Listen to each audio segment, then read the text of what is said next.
Maybe Tyler Perry is just a Lifetime movie director. Hey guys, it's Quana back again with another Her Real review. Hope you guys are doing awesome. All right, so I did it. I watched Tyler Perry's Divorce in the Black. I know that I said I was probably done with Tyler Perry when I reviewed Mea Culpa. If you have seen that review, you know exactly what I'm talking about. And if you haven't, I will pin it up here in the top. But yeah, I said I was done. And then I had an epiphany in the middle of the night about Tyler Perry that I'm going to share with you in this video. But if you are not new to the channel and you haven't subscribed already, why not? Come on, support your girl. And if you are new to the channel and you like this video or you like the conversation that I'm starting here, then drop down below in the comments. Let's engage in some dialogue, like and share, and of course subscribe to the video. But let's talk Divorce in the Black. All right, so Divorce in the Black is a 2024 movie released on Amazon Prime, and it is written and directed and produced by the Tyler Perry, and it stars Megan Good, Corey Hardick, Debbie Morgan, Richard Lawson, Ursula Robinson. Those are some of the main names right now that I can think of. It's all about this young woman named Ava, played by Megan Good, who is married, has been married to her husband Dallas, and has been with him for 20 years, when a series of events ushers them into divorce. And she has to decide who she wants to be in this new reality as a single woman, having given so much of her life to her marriage. Now feeling as though the best years of her life are behind her, can she find happiness again? And as her husband or ex-husband spirals into abusive behavior, greater abusive behavior, will she ever truly be free of him? This movie trailer hit, and I decided not to do a trailer reaction because initially I was like, nope, not gonna do it. I am not watching this movie. I'm not hate watching it, just not going to do it. And recently, right, Megan Good and Corey Hardick have been doing press for the movie, have been pushing the movie, and I love me some Megan Good. Listen, I love Megan Good, 90s to early 2000s Megan Good, right? Like Eve's Bayou, which this movie reunites her with her aunt in Eve's Bayou, played by Debbie Morgan. Becomes her mom in this movie, delivers from Eva. And so in the heels of her own divorce and controversial relationship with Jonathan Majors, I was like, I am going to watch this movie. I want my girl to get her coin. Corey Hardick, of course, was married to Tia Mowry, and now they are recently divorced, seemingly amicable. You know, I try not to get into celebrity business too much because I feel like they should have some autonomy into their personal lives as well. But it was an interesting choice for them to be in this movie and both be so recently divorced. In addition to that, Richard Lawson also recently divorced from Tina Knowles Lawson, now just Celestine Knowles, the mother of Beyonce Knowles, who he was married to. He is, of course, the father of Bianca Lawson. He was once married to one of the Gordy girls, if I'm not mistaken, and he is an actor in his own right. So a lot of divorcees and divorcees in this movie, and I was like, a little messy, but let's see, because you know, through your art you can find healing. And the epiphany that I had in the middle of the night was that I personally have been putting an expectation on Tyler Perry that perhaps he does not have for himself. As probably the wealthiest black man in cinema to date, and certainly he owns his own studio that seems to be thriving. Others have tried and have not maintained theirs, and he still has his, and it seems to be flourishing. And so I was putting this expectation of wanting him to become a greater director, writer than what he wants to be. I also have been wanting him to open up his walls, his borders, and have young people come up underneath him and train and learn and kind of pass the baton to others, where he can still be the director or the producer perhaps even, but let other people take shot. And that's not where we are. And the epiphany that I had was that watching the trailer again and trying to decide if I really wanted to watch this movie was that this movie reminded me a lot of another movie that Megan Good was in called Saved by Death, or Death Saved Me, something like that. Saved by Death, I think is what it was called. And it was a Lifetime movie. And this felt very familiar just from like the trailer perspective. And so I was like, you know what? Maybe Tyler Perry is just a Lifetime movie director. He's capable of doing more and has done more in some movies, but ultimately, maybe that is what his aspiration is to be.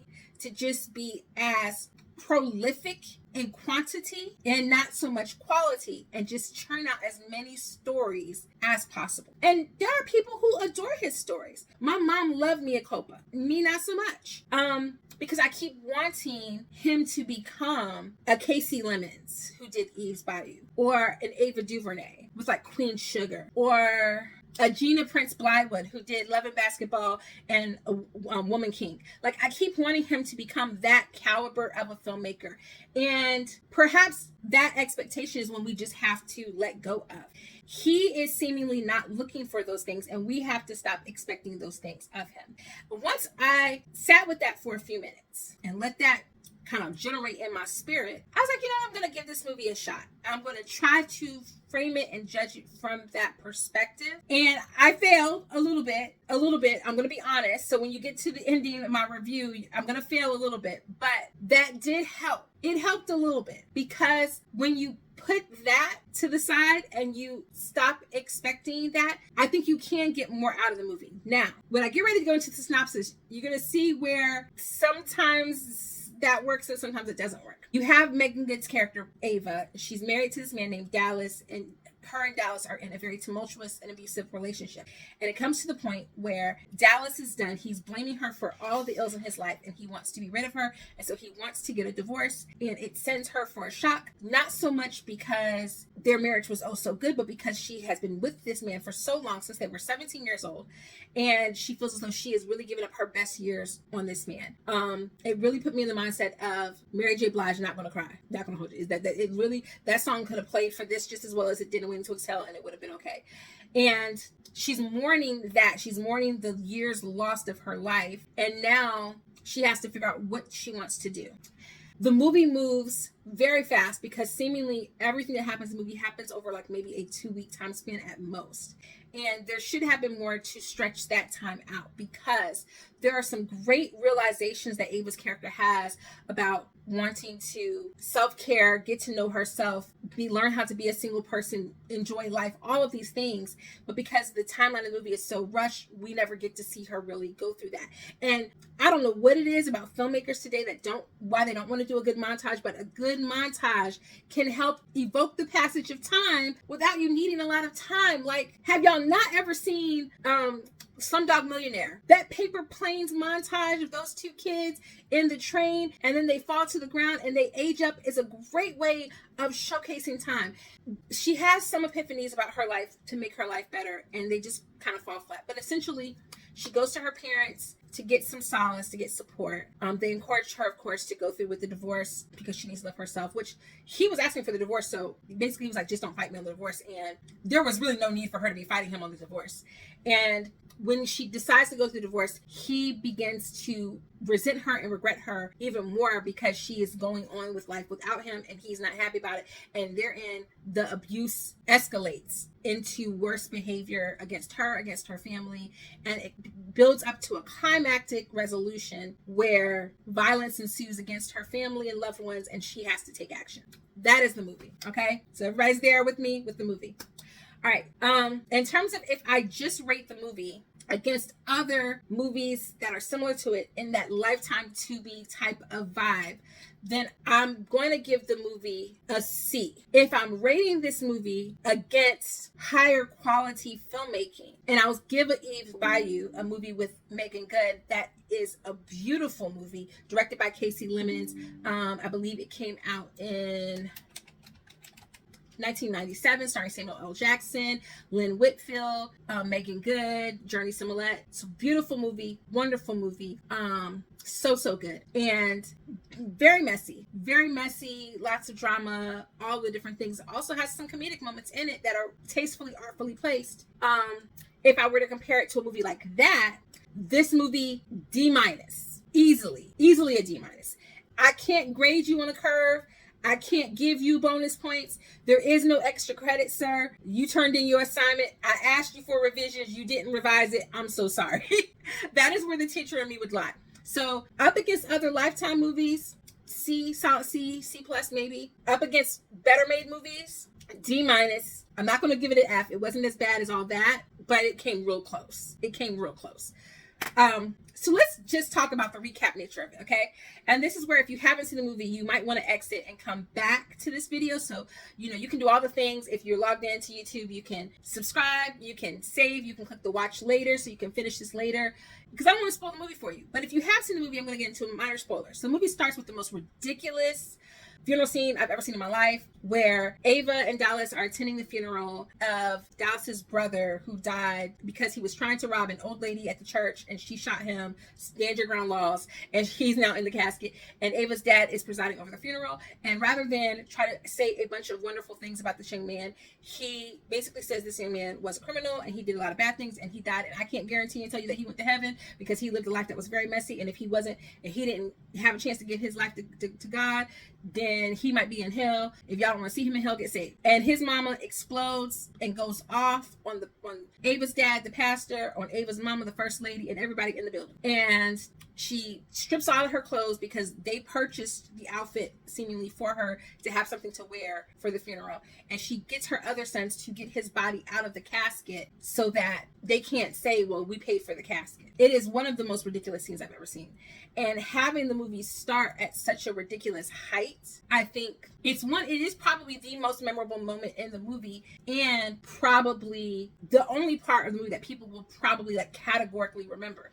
I would have somehow not started it there, because at that point, because that is the point where everything goes wrong between Ava and Dallas, but we find out that things have been wrong for Ava and Dallas the whole time. We never get to meet an Ava and a Dallas where there was any kind of love and affection. We basically find out that his mama has hated her. He's basically a mama's boy. All the sons are mama's boys. Their mama says jump, they say how high.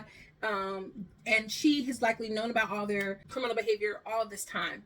And it is evident that Ava and Dallas have always had a bad relationship. And at that point, we, of course, are on her side. We want her to leave, to get out. But there's also nothing redeemable about Dallas, which, in my opinion, makes her a pathetic character, because we don't ever know why she ever got with him.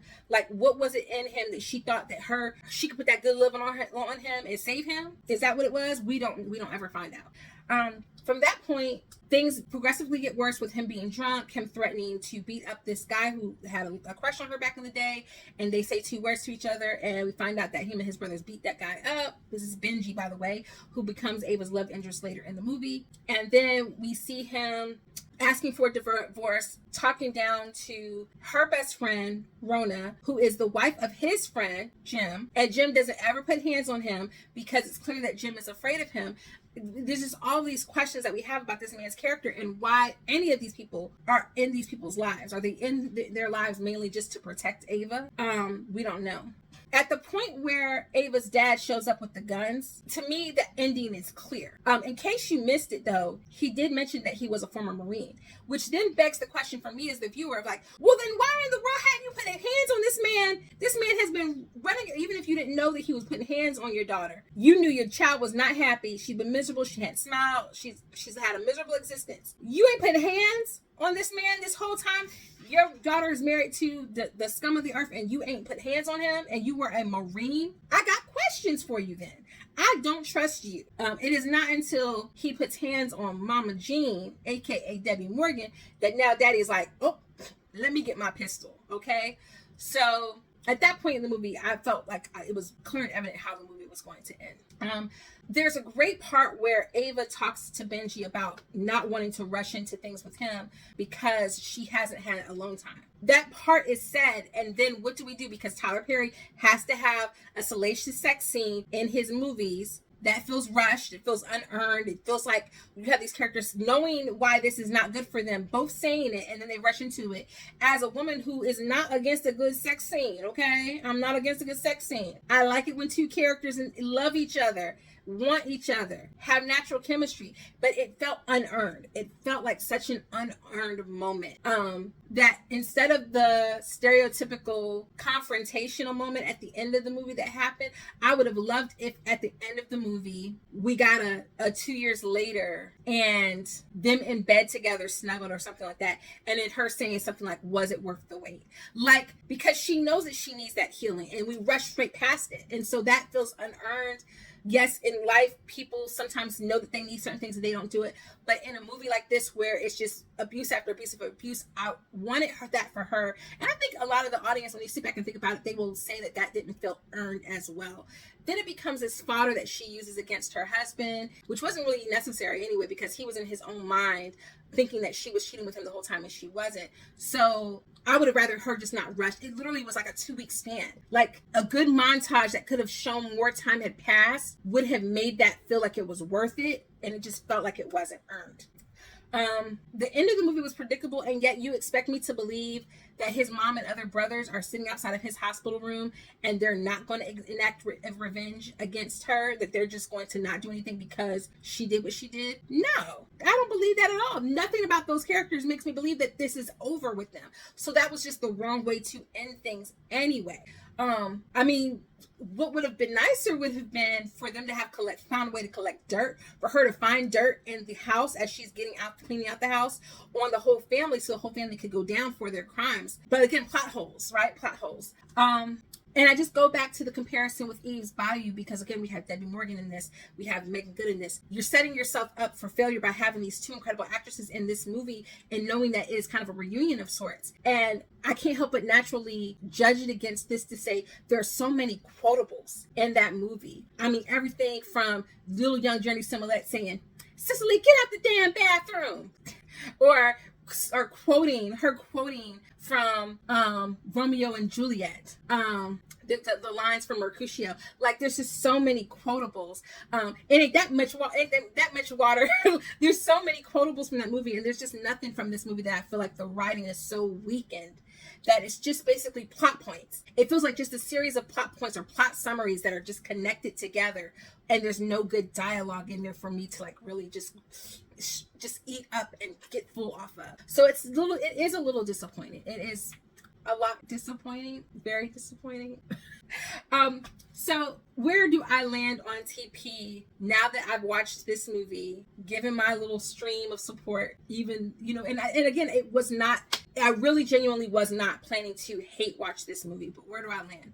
I land on the side of it will continue to be very touch and go with me, because for that very reason, I don't watch a lot of Lifetime movies. I watch them very passively. If I see one that strikes my fancy, if the community is buzzing around one, like the Clark sisters or something like that, I'm gonna watch that. I'm gonna get me a sign up for Philo or something and stream it just that one time so I can watch that movie, or something's going to catch my attention and I'm going to watch it. But I am not going to be consuming all of his stuff because it doesn't feed me and it doesn't feed us. And it is disappointing that he has such a big platform and he doesn't share it with filmmakers who want to make quality work and just don't have the funds or the backing to do it. Yeah, he shares his lots. His lots get used all the time for filming Bad Boys 4 or Coming to America, which we're not even going to talk about. That movie was a hot mess.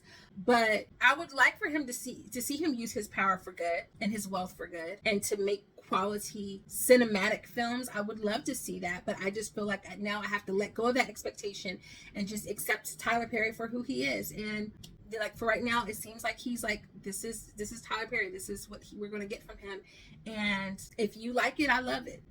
That's what I have for you. So that's the realization I have about Tyler Perry. This movie, it was something to stream, and I probably will never watch it again. And I do hate that I feel like I don't know these characters, and I feel like there could have been a better message, because his movies used to have messages, and I feel like, what was the message? F around and find out? Was that the message? Okay then. But yeah, let me know in the comments what you guys thought about Divorce in the Black. Did you enjoy it? Which hat are you on? Are you on like the, are you, I just don't even know. I don't know. But get down in the comments. Let me know what you thought about the movie. If you enjoyed this video, please hit the subscribe button. Please like, share, do all the things, engage, and I'll see you guys in the next video. Until next time. Toodles!